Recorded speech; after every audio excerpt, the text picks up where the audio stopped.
Good morning, brother. How's it going? It's going well on the East Coast. A bit early, but it's going well. Where do you live? Baltimore, Maryland? All right, been there many times. I used to live in Richmond, Virginia, so I'd go up Sure. there for the 7 Mile Market and all that stuff, stock up. Oh, yeah. You grew up there? Oh, yeah. Literally, like, if you know where 7 Mile is, like, Yeah. my house was 3 blocks away from there, and now I live about 2 miles away from there. Uh-huh. A lot of your videos leave you wanting more, and it doesn't give you the full picture unless you watch two or three of them. This is why I first contacted you, surprised that you left religion, and only to know that you came back to religion when I saw the second video. Kind of like an episode of The Walking Dead here. Am I accurate by saying this, that you came back to religion to some extent? Absolutely. Okay, just making sure. Absolutely. I try to, the point of those was just to kind of like take the viewer's hand and kind of take them on the life journey that I'm currently on and try to hear my perspective. I think it started when I made that Black and Jewish video. I don't think a lot of the people kind of even realized that that was an actual perspective and they never saw the side of things. Like when that video came out, I had about 13 people from school tell me like, dude, I actually like, you're absolutely right. Like I had no idea. And I guess it was just a little bit eye-opening for them. But that's all we're just trying to do. We're just trying to share lives and try to be as authentic as possible. I'm not really trying to entertain or get like clickbaits. This is just, I'm doing this because, it's something that I've always wanted to do. Is it safe to say that you're an FFB? You're not a convert, correct? Yeah, I think that's the unique thing about me. I definitely am considered from birth. I had a bris milah. I went to a yeshiva my entire life. I did 2 years of Israel, but then there's also, the Baal Teshuva life because I fell off. I went to Derech or Sameach, which is like the typical Baal Teshuva yeshiva. So I think I can kind of be considered in both areas. So we may have crossed paths. I also learned in Israel, and I learned in Or Sameach, but not as a full-time Bachar. I was in Aish, I guess, which is the sister school. I guess it's for more well-to-do Baal Teshuvas. We definitely have better food, and we're closer to the Kotel. But Better food, definitely. I used to walk people to Machlis's house because I worked for Jeff Seidel from the Kotel every Shabbos. Or Sameach is like my old stomping ground. And Derek, Hey, yeah, Jeff Seidel. Do you know Shmuel Rosenberg by any chance? sure, he's Schmoopy? he works at the Hebrew U House by the Hyatt. Shmuel Rosenberg, yeah. Yeah. Wow, Sure. what a small world. Yeah, he's got a scooter. Yeah. Yeah, for sure. I know him very well. I worked for Jeff Seidel for many years. I lived in Israel for 5 years in total. Then I left. I came back, and it's an interesting place. There's the typical faces. It facilitates living a Peter Pan existence. There's some guys that just don't grow up, and they just go from Shabbos table to Shabbos table, from couch to couch. It's pretty fun. I mean, coming from the hustle and bustle from America to just a place where you could go from trip to trip, just hop on a Egged bus and go up to Sfat, and you always have a place to eat and a place to stay. That's what I miss about Israel, and I miss Shabbos in Yerushalayim. Outside of that, I mean, I got married, and I lived there as a married person. Now, living in Israel as a married individual is not the same as being a yeshiva bacher. It's completely different, having to deal with. Did you ever make Aliyah, or you were just there as a Never. tourist? Uh-huh. Never. It's a different world. It's a different world. Yeah. I always said that Israel was amazing to go there to learn. Basically, it's amazing to go there when you have no responsibilities. And I think the Right. deal breaker was, could I envision myself going to the Makolet and buying like toilet paper for my apartment there? And I was like, I'd rather go to Walmart. The closest place to Jerusalem that's similar to a Walmart style store is this place called Rami Levy. I would hate going to the Shuk or any type of small little makolets because nothing has a price on it. They look at you and then they quote a price depending on how bad your accent is. That's what I hated the most about Israel. I could have tolerated the terrorism, but I couldn't take people ripping me off, treating me different because I'm an American, and I'm a proud American. I'm not trying to fake it all like I'm Israeli. But I used to buy everything from the Arabs in the Arab Shuk because at least Arabs aren't so quick to rip you off. I mean, there are some Arabs who are, like the ones near Jaffa Gate, but those aren't typical Arabs. I mean, the typical Arab is very honorable. If you question him on his price, it's like you're questioning his integrity. So like if I wanted an orange, let's say, from the Rova, you're paying like almost 8 shekels for an orange because these fancy Jaffa oranges. For 8 shekels, I'd get like 20 oranges from the Arab Shuk. Just this markup. Anyways, I don't want to rant about my experiences in Israel. But can you give the people listening a quick synopsis of your journey? Yeah, absolutely. So My name is Mendel Davis. It's funny how I got here. My dad converted. He was the first black Jew to learn in 770. My mom, she grew up in Cairo, Egypt. During, the Holocaust era, the Jews got kicked out, put into concentration camps. Either or, they found themselves together in Baltimore. Parents were divorced at 2 years old. I was my dad's only son, and I passed away about 2 months after the famous Lubavitcher Rebbe died, hence why I get my name Menachem Mendel Davis. I went to Yeshivas Chafetz Chaim, Talmudical Academy of Baltimore, my entire life, K through 12. In the middle of 11th grade, I started to have a lot of questions that really started in 8th grade when there was a massacre at a yeshiva in Israel, and I just couldn't come to terms with how God could let something like that happen. So that kind of planted the seed in my life.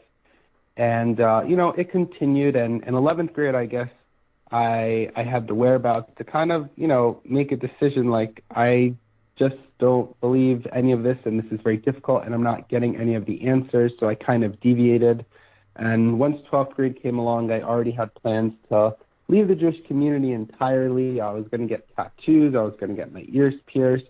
Lo and behold, though, I guess you can call it a lot of hashgacha pratis, I found my way in Israel. I was going to go to Or Sameach, and I was originally scheduled to go to Yesod, which is kind of like a kids at risk program, and I fought it because I didn't want to go there at the time. Like, I wasn't a bad kid per se. I wasn't drinking. I wasn't doing any drugs. I just didn't really want to be frum, and I was put into another program for like the goody kids, and I got kicked out of that program 3 days into that, and I found myself at the yeshiva for kids at risk, and that was probably the best thing that ever happened to me. I absolutely loved it there. The Rebbeim were a lot younger, a lot more personable.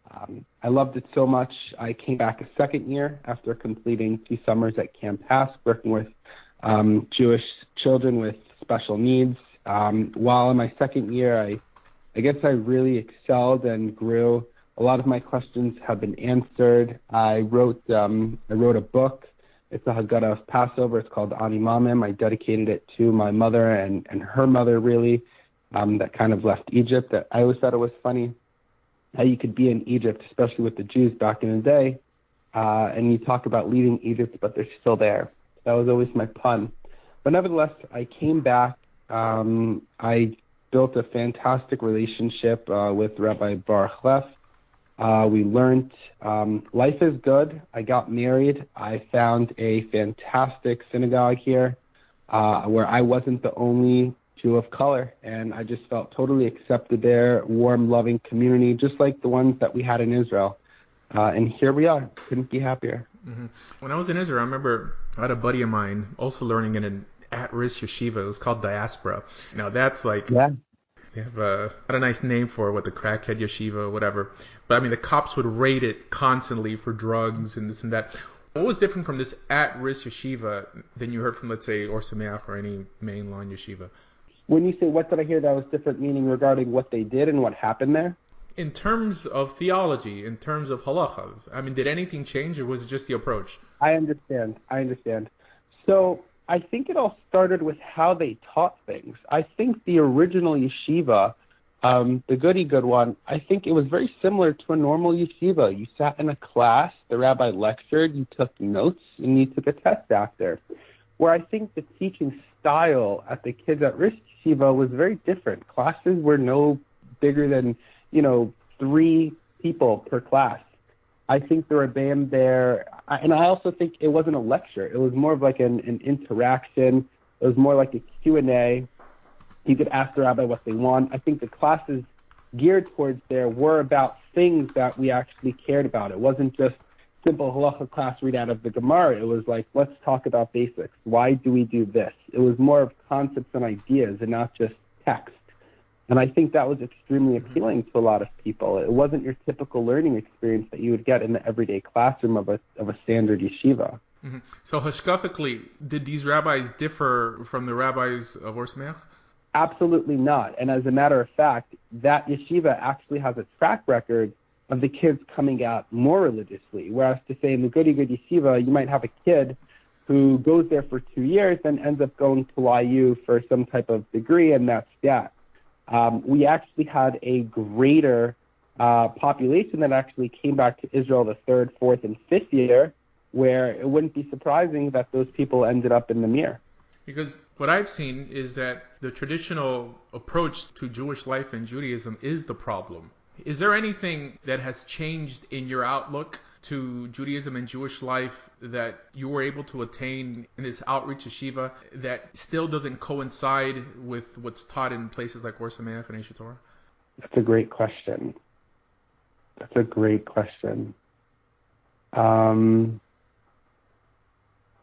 Repeat it again so I can give you a whole answer. You were still in the same system, but it seems that the approach was different. The way people viewed chumras and non-binding midrashim and all the exteriors like black hats and long coats and bekashas, that didn't change. So that must have not been the problem for you in the beginning. Or even with the approach of viewing Gentiles. I think that's probably the biggest issue I have with groups like Chabad, the first two Prakim and Netanya. So things like that didn't change. These rabbis probably thought the same, taught the same, but you were saying that they themselves were more approachable, that's what made you return to ultimately the old system. Yeah, I think the answer to your question is the biggest takeaway and how it was like different with them. I think that they essentially said that it's okay to not do everything, that Judaism isn't all or nothing. You know, you would be looked down upon if you broke Shabbos anywhere, whether it was in TA, whether it was in Derech, it's frowned upon. But say, for example, in the other yeshiva, if you used your phone on Shabbos, something like that, but you woke up and you went to Shachris, I mean, that was a big win. They were really happy. So essentially, you felt a whole lot better doing the mitzvahs. You didn't feel like that you were a piece of garbage for not doing everything that was demanded in the Torah. It was like, hey, like your connection with God doesn't depend on you doing 100% in it.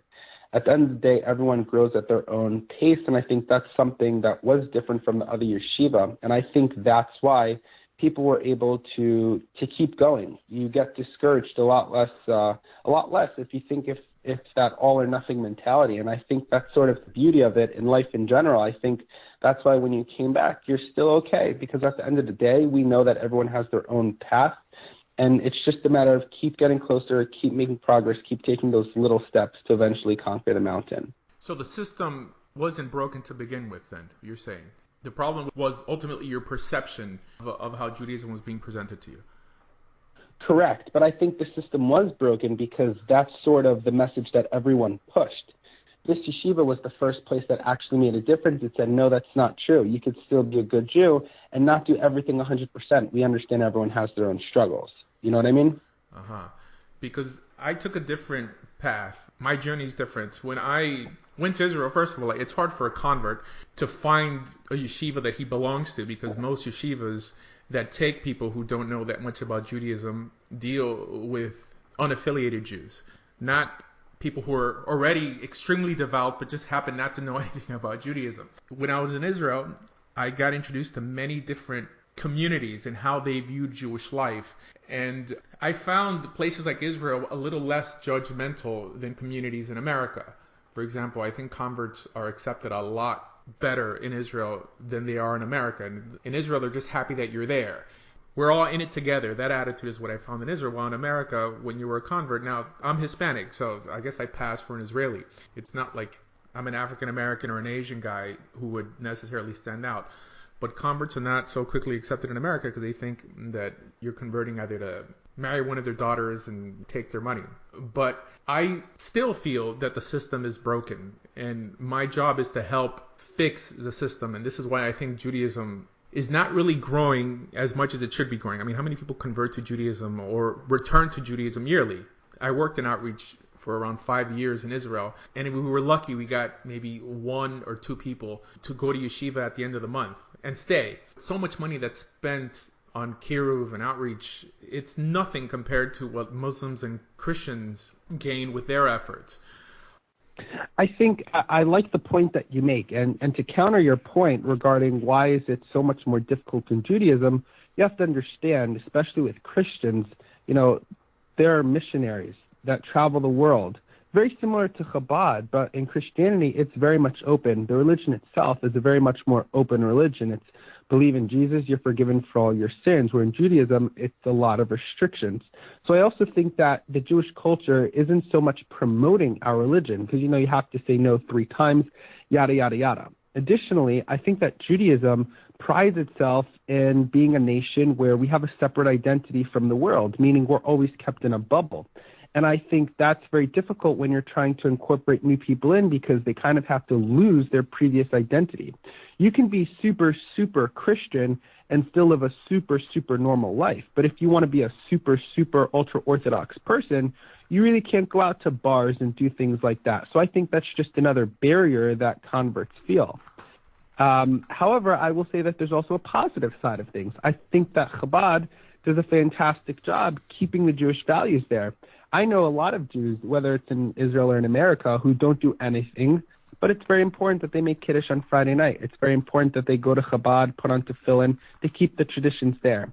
So although I do agree with your point, but I think Judaism is intrinsically designed to kind of keep the outsiders out, and it makes it that much more difficult for converts to feel accepted. I have a different approach to that. I think Judaism traditionally is equipped to deal with newcomers, basically converts, into our belief system, just because that's what we see throughout history. The whole Baal Tshuva movement was pretty much invented by Chabad. It seems that Chazal didn't feel a need to reach out to unaffiliated Jews or people who didn't want anything to do with Judaism, but converts appear all the time. So the system itself is equipped to cater to Gentiles coming in. It's really not equipped to reaching out to those who've left.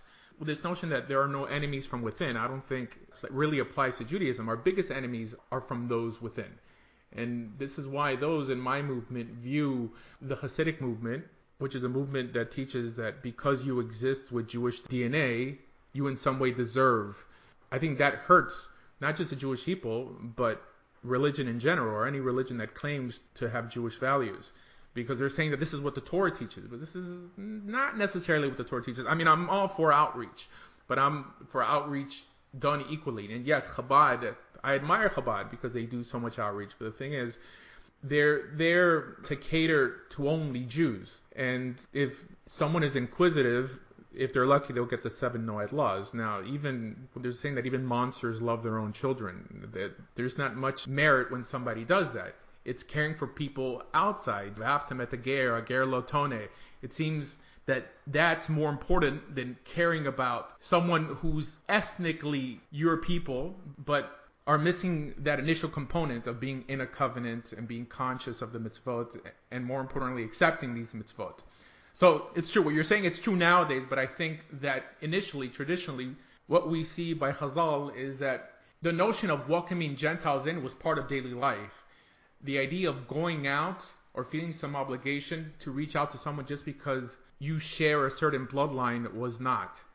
So that's why my goal is to try to reform that, not to embellish the convert or to say that we should reach out to converts or those potentially wanting to convert first, but just reach out to everyone without Torah equally. Interesting perspective. I'm curious to know how you plan on fixing the system. It seems like a pretty big task for just one person to do. I don't see the goal in sight.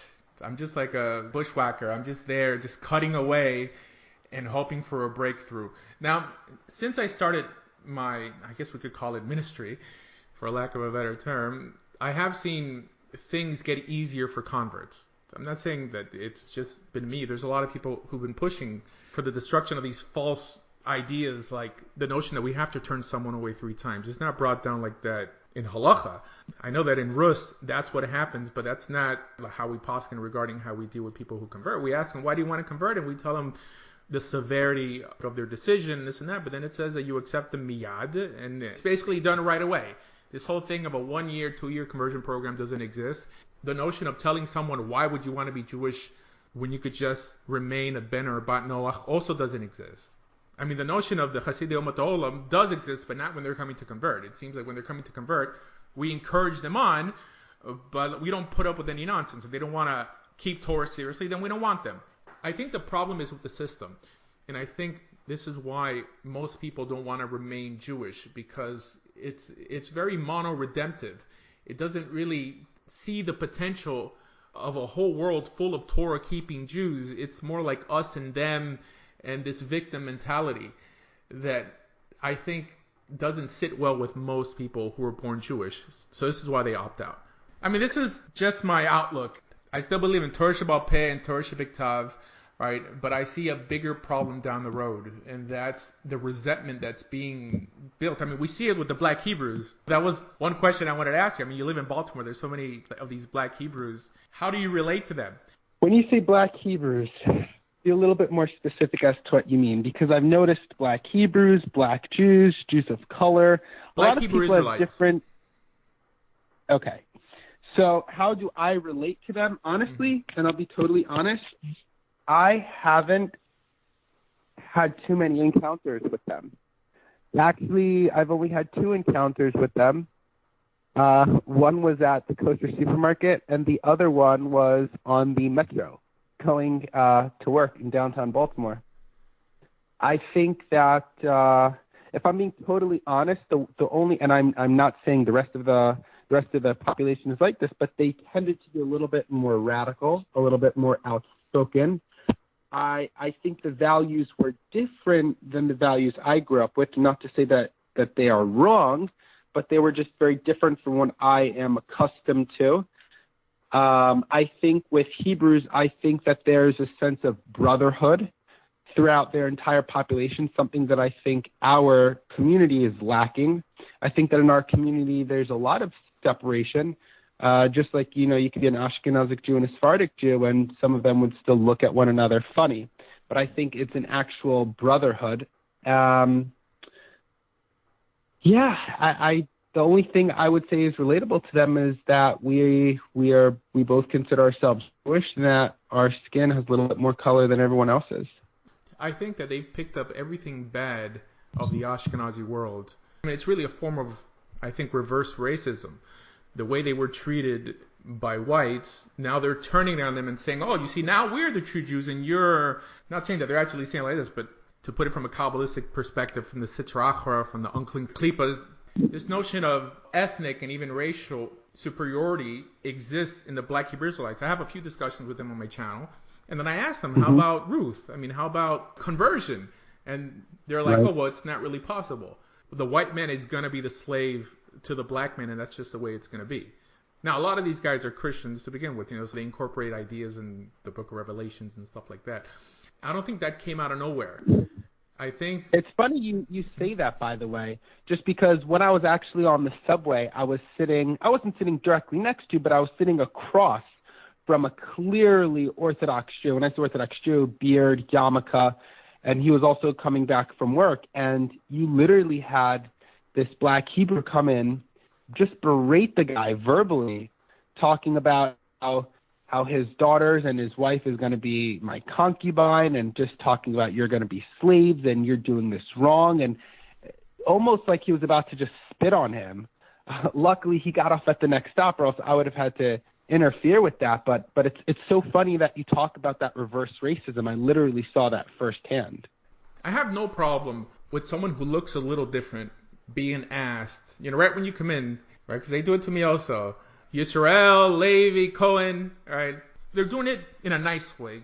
I understand if your community is predominantly white, but they'll do it to a Sephardi guy. They'll do it to a guy who doesn't look like they do. I don't consider that racism. I consider that, at worst, xenophobia, which really should be tied into ignorance and not necessarily racism. But how do you feel when the opposite is done? When someone is turned away from your synagogue for unfair reasons because of how they look? I've never really experienced that in my community, but on my YouTube channel, I think in my second to last Black and Jewish series, I actually asked a very, very similar question, and I got a pretty large response. I was talking about being inclusive and talking about looking alike, wearing a black hat. Do you do these things? And I said, regarding kind of heroes and really collecting lost souls out there, I said, if you had a child who went off the derech Or he could have went off the derech another way. It didn't have to religiously say he had a sex change or whatever. How welcoming or how open is the community for that? If he walked into shul, and he was transgender, would we still consider him and treat him like a Jew? And the gut feeling that I had was that not too many of the congregations would, not many of the Jewish community would. So to answer your question, how do I feel about that? There's always the mentality of knowing what's right and what's wrong, but there's also the mentality of being in that position once before, and you have to feel a little bit of sensitivity and sympathy for that individual. That might even be, for some reason, whenever I would walk into a shul, and if I see someone who was new or who looked like an outcast, I would be the first one to proactively reach out and say, hey, good Shabbos, how are you? What brings you in here? Just to try to make them feel a little bit more welcome. So I think that example is more on the person walking in, that person is doing something against halacha in terms of beged ish or beged isha. While my example is more someone who happens to be born Asian or happens to be born black and just doesn't fit in. Right? There's a lot of shunning that goes along. Have you ever walked into a shul? I'm really not trying to make this about race, right? But I haven't met too many. I think there's one other guy on YouTube. I don't know, of Manish Tana. Yeah. Also so here's the thing about religious. About Jews of color. We all know one another. Okay. It's like we have our own little community. We know everyone. I actually. Okay. Around 12 years ago, I made Wylov's first website to help him out because I believed in initially what he was saying. Now he's a little bit too much on the left for my taste, but I also felt a bond with converts who aren't white. So to answer your question, so it was more of how they looked, a little bit looking differently. I don't know if this is just in Baltimore, but I've never seen it become such a big difference. I'll tell you that in my yeshiva growing up, I think the Sephardic community, or if someone was Persian, I think they were definitely looked down upon and treated differently in a more Litvish yeshiva type setting.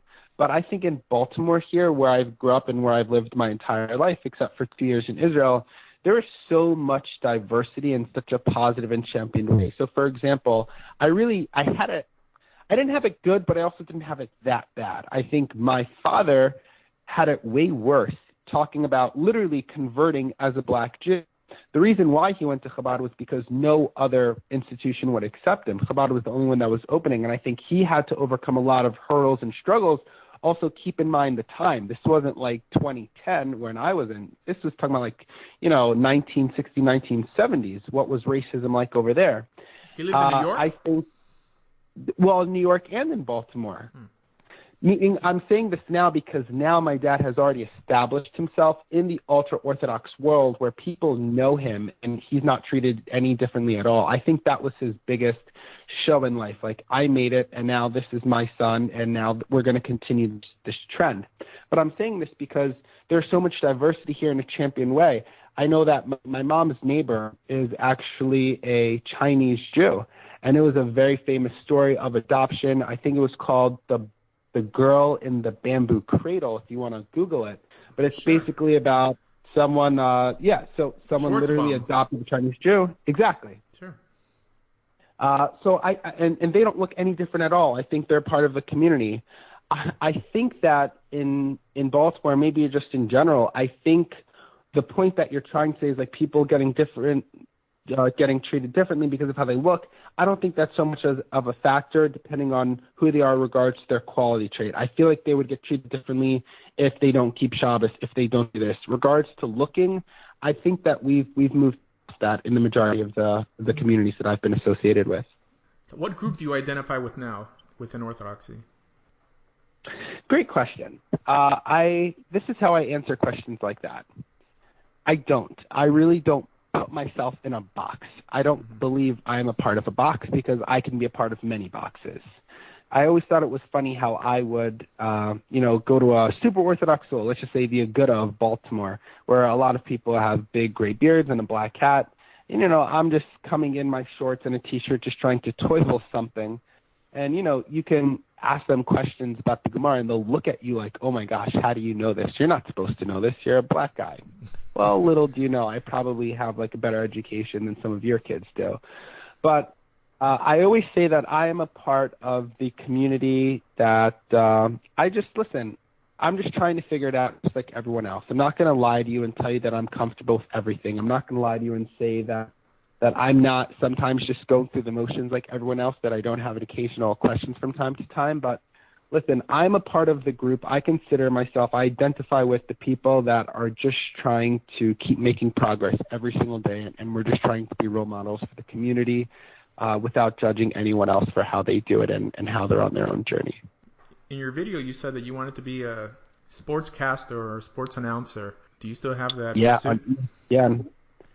Oh, man, absolutely. I'm an avid fan of all sports, and I don't know what attracted me to become like a news anchor on SportsCenter, but right now the taiva isn't so strong because I'm very fortunate enough to impact or have the same impact on my YouTube channel without completely dedicating my entire career to it.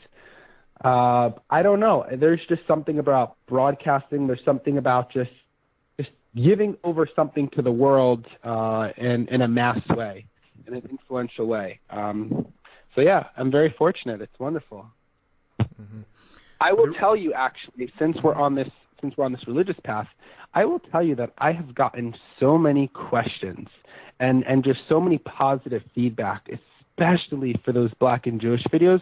People from all over the world, some Black, some not Black, just saying like, and you know what? Even people who are ultra from, kids who I grew up with in my yeshiva, just like, first of all, they can't believe how open I am with any of it, but they're like, thank you for doing this, because I think that a lot of the things I've brought to attention, and it's like I would walk into a restaurant here in Baltimore, and people know me as the YouTube guy, like, oh, the Mendel show's here, oh, and I'm like getting high fives from people, and I'm like, I'm not famous, but I guess I'm outspoken in a way where I don't necessarily care what other people have to think, and I talk about issues that I think need to be spoken about. And they're serious, and a lot of them are a detriment to the community. But I've got so many messages of people just supporting me, like, wow, thank you so much. And if you look at some of those comments, they're literally like stories about their own personal struggles. Like, hey, like this is happening. When I mentioned TA, the high school that I grew up in, I had a mother literally 3 days ago comment on it saying, yeah, like my 2 sons are in the same exact boat and I don't know what to do with them. It's just crazy. The amount of impact you could have without knowing is just tremendous. Mm-hmm. In which direction would you like your YouTube channel to go? Which direction? That's super broad. What do you mean by that? Do you want to cater to kids at risk? Do you want to possibly move into politics? Great question. Ideally, I would love to help people with financial education. However, due to my job, I'm an actual licensed financial advisor with JP Morgan Chase. I'm unable to do that. That would be my number one niche. When I created the channel, I never had like a set path as to my target audience. I'll tell you that my 5 channel themes are living, learning, food, experiments, and fun. And I've tried to incorporate all of my ideas to fit those 5 niches. So on one of my videos, you're going to hear me talking about my life. You're going to hear me talk about being Black and Jewish. You're going to hear me talking about what's it like being a husband, what's it like being married to a Russian Jew, things like that. I did want to have a personal touch to it.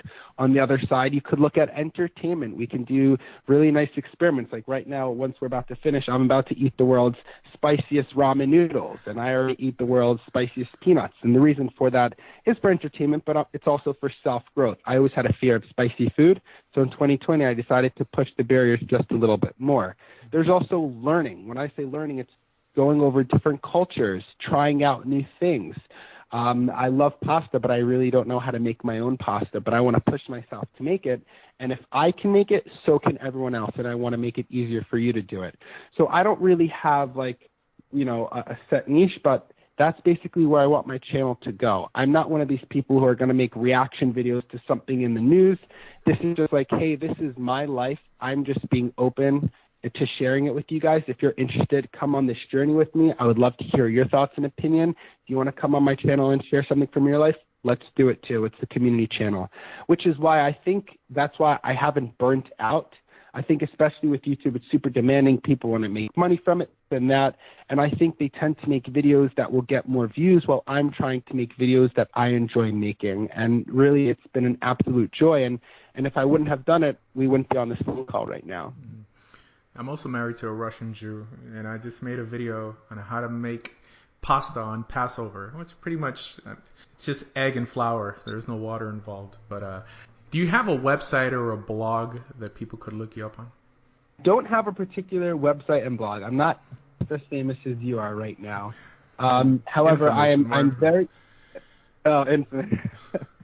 I am very open to people who are looking to ask me questions, opinions, feedback. I have a big Facebook page, The Mendel Show. You can also find me on my personal page, Mendel Davis.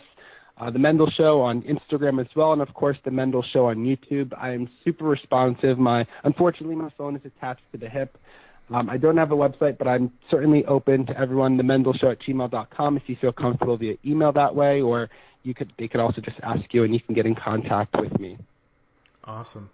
Well, Menachem Mendel Davis, thank you. This was fun, and I endorse what you do and the positive energy you give out. I encourage everyone to check you out. Thank you so much, brother. I appreciate your time. Honestly, big fan. Like I told you about your videos, your thumbnails. Big fan. Keep doing what you're doing, and I think you're bringing a lot of positivity to this world in Judaism. And thank you for doing what you do as well. Thank you. Thank you.